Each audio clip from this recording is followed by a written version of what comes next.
Iniwan ng kanilang ama na lulong sa alak, lumaki sa kahirapan. Ating alamin ang buhay ni Chuck Norris dito lang sa Istoryahe.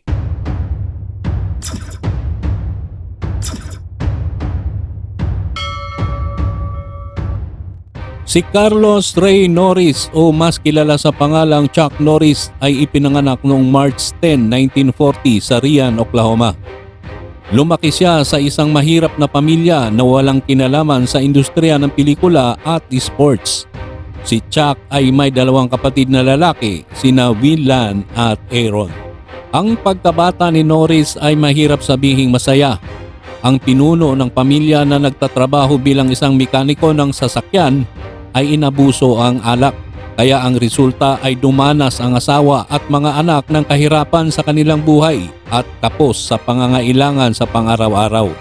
Ang ama ni Chuck ay Irish habang ang kanyang ina ay nagmula sa Cherokee, USA.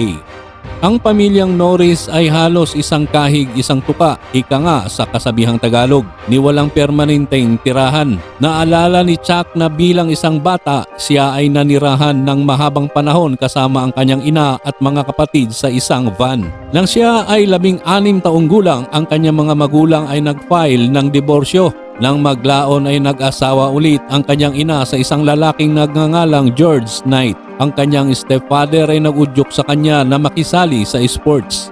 Habang lumaki si Chuck Norris, nakakuha siya ng trabaho bilang isang loader. Nangangarap na maging isang pulis pagdating ng araw.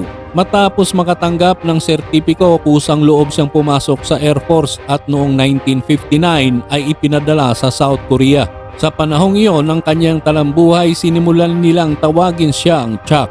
Ang aktibidad sa hukbo ay tila isang tunay na gawaing pangmalakasan. Ang resulta ay nagpasya siyang sumali sa mga sports. Sa una, nagsimula siyang dumalo sa judo at pagkatapos ay sa seksyon ng Tang Soo Do, isang uri ng Korean martial art. Kalaunan pagkatapos ng kanyang serbisyo, nagtaglay na siya ng isang black belt. Sa panahon ng 1963-1964, si Norris ay nagbukas ng 2 mga eskwelahan ng karate. Makalipas ang maraming taon, ang eskwelahan ay nagkaroon ng maraming sangay sa mga estado. Di nagtagal, nagwagi ang 25 taong gulang na si Chuck sa All-Star Championship sa Los Angeles. Noong 1968, naging lightweight champion siya sa buong mundo sa karate na may hawak ng titulong ito sa loob ng 7 taon. Ang malikhaing talambuhay ni Chuck Norris ay ganap na naugnay sa mga pelikulang aksyon. Ang bantog na artista na si Steve McQueen na dating tinuruan niya ng karate ay dinala siya sa mundo ng pelikula. Nakuha ni Norris ang kanyang unang seryosong papel sa pelikulang The Way of the Dragon na inilabas noong 1972. Siya ay may papel na nakipagtuos kay Bruce Lee na namatay naman ng sumunod na taon bago maipalabas ang pelikula. Pagkatapos nito, lumabas si Chuck sa pangalawang patok na pelikulang aksyon sa Hong Kong na Massacre in San Francisco. Napansing kulang siya sa pag-arte. Nagpasya siyang matutunan ito sa pamamagitan ng pagpasok sa paaralan ni Estrella Harmon. Sa pagkakataong iyon, siya ay nasa 34 na taong gulang na. Noong 1977, nakilahok si Chuck Norris sa paggawa ng pelikulang Breaker na naging tanyag.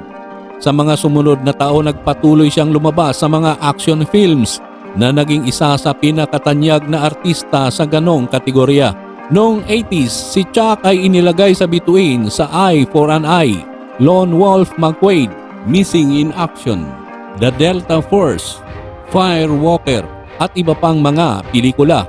Noong 1993, ginampanan ni Norris ang pangunahing tauhan sa serye sa telebisyon na Walker. Sa proyektong ito sa telebisyon, ang kanyang role ay makipaglaban sa mga kriminal na nagpapanumbalik ng hustisya sa lungsod.